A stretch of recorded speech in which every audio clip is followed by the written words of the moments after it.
So today we're making some Asian noodles. Recently I went to a store and I bought some chow mein seasoning. So I'm going to use it, and it's pretty self-explanatory. We're just going to follow the directions, mix it with 3/4 of water, put in the seasoning, some soy sauce, mix it up.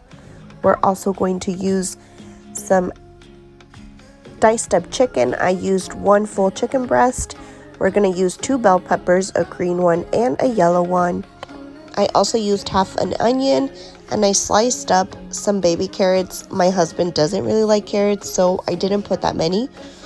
And also green onion. We love our onion, so nothing is going to go to waste here. We're just going to dice it all up, even the ends of it, mix it all up. Then we're going to throw in our mixture that we made, and then we're going to cook our noodles. I got these at the local Asian market. They're lo mein egg noodles. I just followed the directions on the packet, and they were done in exactly 5-6 minutes. Didn't take very long.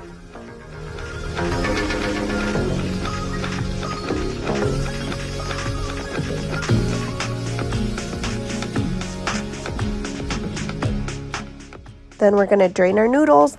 While we were cutting and making our noodles, our chicken was cooking. I like to have my chicken a little bit crispy, but we don't want to let it crisp all the way.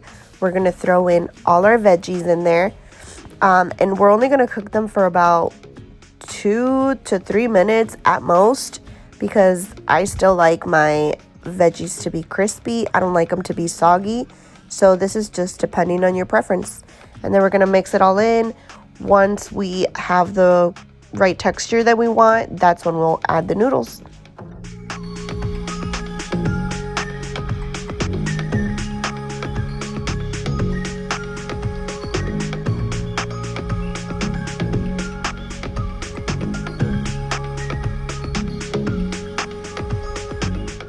This was such a fast and easy meal that I had to share. Hopefully you guys enjoy it and you give it a try. Thanks for watching.